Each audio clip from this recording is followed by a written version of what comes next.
오늘의 10분 말씀. 민수기 9장 1절로 18절입니다. 9장은 로마서의 세 번째 주제의 시작이다라고 말할 수 있습니다. 로마서의 첫 번째 주제는 1장서부터 4장까지 복음을 하나님의 의로 설명하였습니다.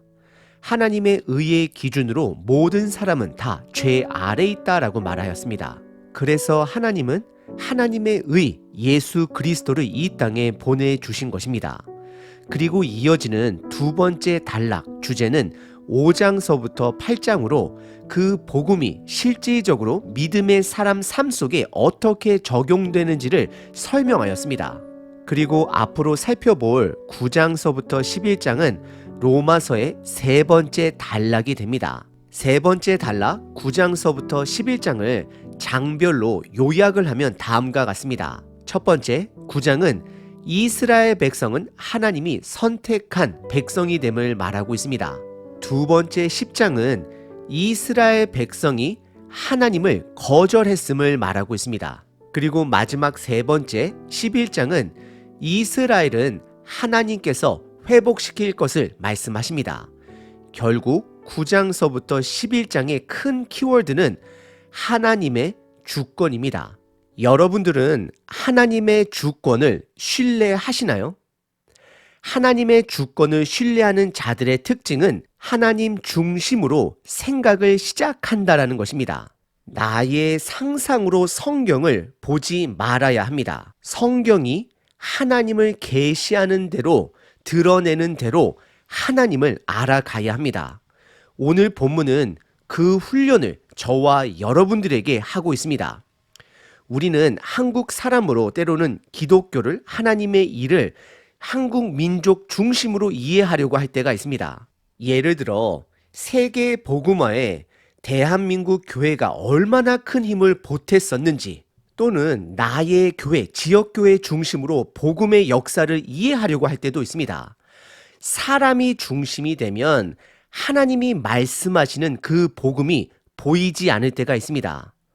그래서 하나님의 주권을 신뢰하고 나 중심이 아닌 말씀 중심으로 말씀이 말씀하시는 대로 하나님을 이해할 필요가 있습니다. 1장서부터 8장까지 바울이 이방인들 입장에서 복음의 편지를 쓰는 것처럼 느껴지실 수도 있습니다. 왜냐하면 율법보다 은혜의 법을 강조하였기 때문입니다. 하지만 바울은 이방인들 중심에서 편지를 쓰는 것이 아닙니다. 복음의 중심을 두고 이방인을 향하여 복음을 전한 것입니다. 그리고 오늘 본문 9장서부터 11장까지는 바울이 복음의 중심을 두고 유대인들을 향하여 복음을 전합니다. 바울은 1장서부터 복음의 중심을 두고 복음만을 전할 뿐입니다. 우리 모두는 나 중심, 나의 교회 중심, 민족 중심적 사고를 말씀 앞에서 버려야 합니다. 그래야 온전한 복음을 볼 수 있습니다. 오늘 바울은 유대인들에게 그 복음을 전합니다. 그리고 그들의 유대적 중심 사상을 버려야 함을 말하고 있습니다. 오늘 본문은 크게 세 부분으로 나눌 수 있습니다. 첫 번째, 바울이 이스라엘에게 주어진 특권을 나열합니다. 두 번째, 하나님의 선택에 대해 설명을 합니다. 마지막 세 번째는 하나님의 주권을 강조합니다. 첫 번째 부분은 1절서부터 5절까지 바울이 이스라엘에게 주어진 특권을 나열합니다. 몇 가지 특권이 있는지 함께 살펴보겠습니다. 1절서부터 5절입니다. 내가 그리스도 안에서 참말을 하고 거짓말을 아니하노라. 나에게 큰 근심이 있는 것과 마음에 그치지 않는 고통이 있는 것을 내 양심이 성령 안에서 나와 더불어 증언하노니. 3절, 나의 형제 곧 고륙의 친척을 위하여 내 자신이 저주를 받아 그리스도께서 끊어질지라도 원하는 바로다. 4절, 그들은 이스라엘 사람이라. 그들에게는 양자됨과 영광과 언약과 율법을 세우신 것과 예배와 약속들이 있고. 5절, 조상들도 그들의 것이요 육신으로 하면 그리스도가 그들에게서 나셨으니 그는 만물 위에 계셔서 세세의 찬양을 받으실 하나님이시니라. 아멘. 기록하고 있습니다. 우선 1절과 2절에 바울은 그의 속마음 속에 큰 근심이 있음을 고백합니다. 그것은 3절에 바울의 민족, 유대인들을 향한 마음을 드러냅니다. 그는 유대인들을 향해 나의 형제, 골육이다 표현하며 그들 대신 정죄받기를 원한다라고 표현합니다. 바울은 그의 민족, 유대인들을 생각하면 마음이 메여옴을 고백하고 있습니다. 왜일까요?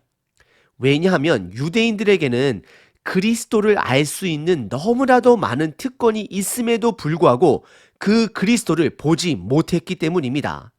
총 5가지입니다. 첫 번째는 4절에 양좌된 자, 즉 하나님의 선택을 받은 민족이 됨을 말하고 있습니다. 그리고 두 번째는 영광입니다. 그들 공동체에는 하나님이 동행하시는 그분의 영광이 있었습니다.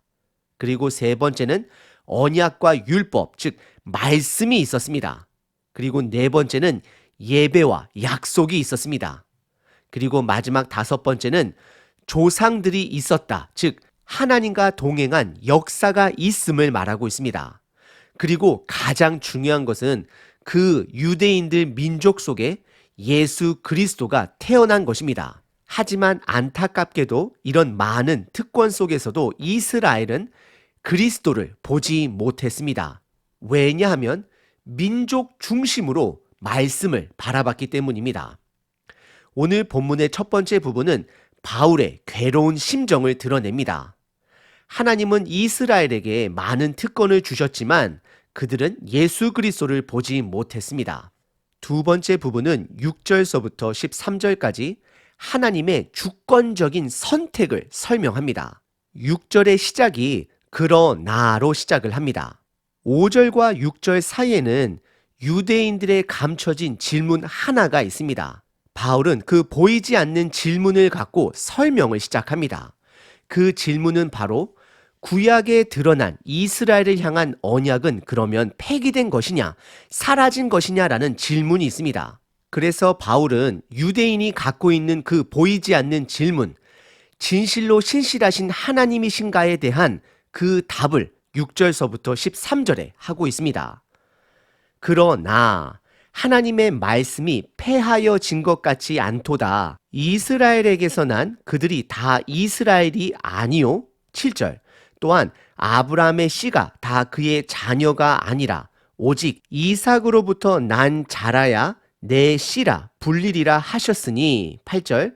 곧 육신의 자녀가 하나님의 자녀가 아니요 오직 약속의 자녀가 씨로 여기심을 받느니라. 9절. 약속의 말씀은 이것이니 명년 이때에 내가 이르리니 사라에게 아들이 있으리라 하심이라. 10절. 그뿐 아니라 또한 리브가가 우리 조상 이삭 한 사람으로 말미암아 임신하였는데 11절. 그 자식들이 아직 나지도 아니하고 무슨 선이나 악을 행하지 아니한 때에 택하심을 따라 되는 하나님의 뜻이 행위로 말미암지 않고 오직 부르시는 이로 말미암아 서게 하려 하사. 12절. 리브가에게 이르시되 큰 자가 어린 자를 섬기리라 하셨나니. 13절. 기록된 바 내가 야곱은 사랑하고 에서는 미워하였다 하심과 같으니라 라고 기록합니다. 바울은 6절에 그들의 질문이 잘못되었음을 드러냅니다. 하나님의 말씀은 폐하지 않았습니다. 유대인들이 예수 그리스도를 보지 못했다 할지라도 하나님의 말씀이 폐한 것이 아닙니다. 하나님은 11장에서 이스라엘을 그분의 주권으로 회복시킬 것을 또한 말씀하십니다. 그래서 바울은 이스라엘이라는 이름을 받은 야곱을 등장시키며 이스라엘에게서 난 자, 즉 야곱에게서 난 모든 자들이 이스라엘 백성들이 아니다라고 말을 합니다. 그리고 더 조상으로 올라가 7절에 보시면 아브라함의 모든 자녀들이 이스라엘이 아니다라고 말을 합니다. 오직 이삭을 통해 나온 자녀들이 하나님의 백성이 되었음을 지적합니다. 그래서 8절에 설명하길 육신의 자녀가 하나님의 자녀가 아니다. 이것은 이스라엘 백성들에게 이제는 더 이상 복음을 선민 사상으로 보지 말아야 할 것을 강조하고 있는 것입니다. 그래서 이어지는 10절서부터 13절에 이삭의 아내 리브가의 예를 들며 그녀가 쌍둥이를 뱃속에 품고 있을 때에 이미 하나님께서 큰 자가 작은 자를 섬길 것이다. 즉 하나님께서는 큰 형 에서가 아닌 야곱을 선택하였음을 말하고 있습니다. 이것은 고대 당시 장자가 무조건 선택되는 문화를 하나님께서는 무너뜨리시며 그분의 주권을 드러내고 있습니다. 하나님이 선택하셨기 때문에 그분의 뜻이 드러나는 것임을 말하고 있습니다. 11절이 바로 그 표현인 것입니다. 그 자식들이 아직 나지도 아니하고 무슨 선이나 악을 행하지 아니한 때에 택하심을 따라 하나님의 주권이죠. 택하심에 따라 되는 하나님의 뜻이 하나님의 주권이죠. 행위로 말미암지 않고 사람의 노력으로 되는 것이 아니라 오직 부르시는 이로 말미암아 하나님께서 부르시는 것으로 말미암아 서게 하려 한다. 하나님의 뜻이 온전히 서졌다라고 말하고 있습니다. 무조건 모든 아브라함의 자녀들이 하나님의 백성이 되는 것이 아닙니다. 아브라함의 자녀들 중에 이삭 그리고 이삭 아들 중에서도 야곱을 통해서만이 이스라엘 백성이 됨을 말하고 있습니다. 이것은 언뜻 보면 선민 사상을 강조하는 것처럼 보여집니다. 하지만 지금 바울은 선민 사상이 아닌 하나님의 주권을, 그분의 선택을, 그분의 뜻만이 세워짐을 강조하고 있는 것입니다. 하나님이 그들을 선택하셨기 때문에 그들이 하나님의 백성이 되었음을 강조합니다. 하지만 그런 선택을 받은 이스라엘 백성들은 오히려 그들 속에서 태어난 구세주 그리스도를 알아보지 못했습니다. 왜냐하면 그들의 선민 사상이 하나님의 주권보다 더 중요시 여겼기 때문입니다. 오늘 본문의 두 번째 부분은 하나님의 주권적 선택을 설명합니다. 세 번째 부분은 하나님의 주권을 강조합니다. 14절부터 18절입니다. 그런즉 우리가 무슨 말을 하리요? 하나님께 불의가 있느냐? 그럴 수 없느니라.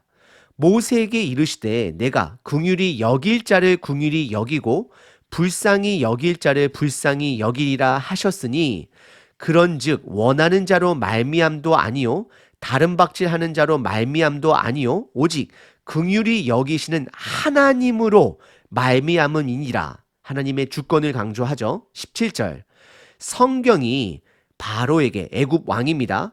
이르시되 내가 이 일을 위하여 너를 세웠으니 곧 너로 말미암아 내 능력을 보이고 내 이름이 온 땅에 전파되게 하려 함이라 하셨으니 18절 그런즉 하나님께서 하고자 하시는 자를 긍휼히 여기시고 하고자 하는 자를 완악하게 하시느니라라고 기록합니다. 14절에 하나님의 선택에 어떤 말을 할 수 있으랴라고 고백합니다. 왜냐하면 그분은 창조주 하나님이시기 때문입니다. 그래서 15절에 사람이 긍휼함을 받는 것은 하나님의 주권적인 그분의 선택으로 긍휼함을 받게 되는 것이지 16절에 사람의 어떤 노력이나 사람의 어떤 행위로 받는 것이 아님을 선언하고 있습니다. 그래서 이어지는 17절에 바울은 이집트 왕 바로 왕의 예를 들며 하나님의 주권으로 바로를 사용하여 하나님의 뜻을 드러내고 있음을, 그분의 주권을 드러내고 있는 것입니다. 오늘 본문의 세 번째 부분은 하나님의 주권을 강조하였습니다. 오늘 본문의 주제는 이스라엘의 불신앙과 구원에 대한 하나님의 주권에 관련된 것입니다. 다시 말씀드립니다. 이스라엘의 불신앙과 구원에 대한 하나님의 주권에 관한 것입니다.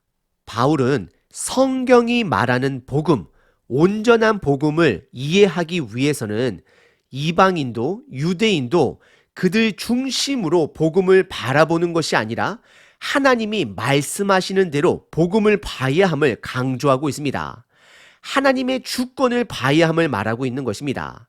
오늘 본문 1절에 바울은 본인의 심정을 근심, 고통, 양심이라는 단어들로 표현하며 그가 유대인들을 위해 마음을 품고 있음을 고백하였습니다. 왜냐하면 그 또한 유대인이기 때문입니다. 실질적으로 바울은 전도 여행을 할 때에 사도행전에서 보시게 되면 항상 새로운 곳에 유대인 회당이 먼저 있는지를 확인하며 그곳에 가서 복음을 먼저 전하였습니다. 이것이 그의 선교 전략일 수도 있지만 동시에 그의 마음이 될 수도 있습니다. 하지만 바울은 이방인에게도 유대인들에게도 하나님이 말씀하신 복음만을 온전히 전할 뿐입니다.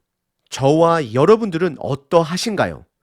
혹시 복음에 우리의 민족성, 우리의 어떠한 다른 것까지 끼워 넣어서 전하고 있지는 않은지요? 우리는 성경이 말하는, 말씀이 말하는 복음을 전해야 합니다. 교회는 오로지 복음만을 전해야 합니다.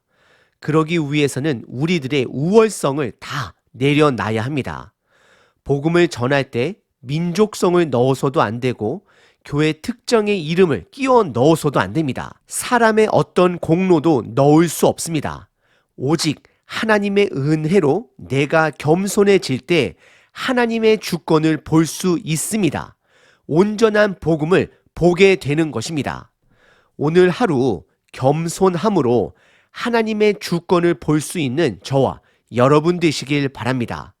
그러면 복음이 보입니다. 365일 기도문입니다. 이사야 46장.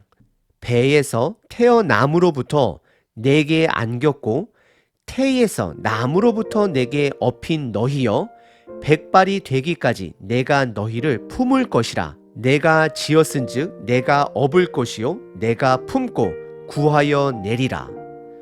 한결같으신 하나님, 세상을 향해 내가 하나님 자녀임을 선포하시는 그 사랑에 감사합니다. 내가 태어날 때에 나를 부르시고 안으시는 주님, 나를 눈동자와 같이 지키시며 나를 키우시는 아버지, 내가 백발이 되어 죽는 그 순간까지 품으실 주님을 찬양합니다. 나의 전 인생을 통틀어 아버지께서는 나의 유일하신 하나님 되십니다. 내가 두려워하지 않는 것은 그 아버지와의 동행이 있기 때문입니다. 어느 순간에서도 나를 방치하시지 않으실 하나님을 찬양합니다. 나에게는 길고 긴 인생이지만 아버지께는 눈 깜빡하는 순간임을 믿습니다.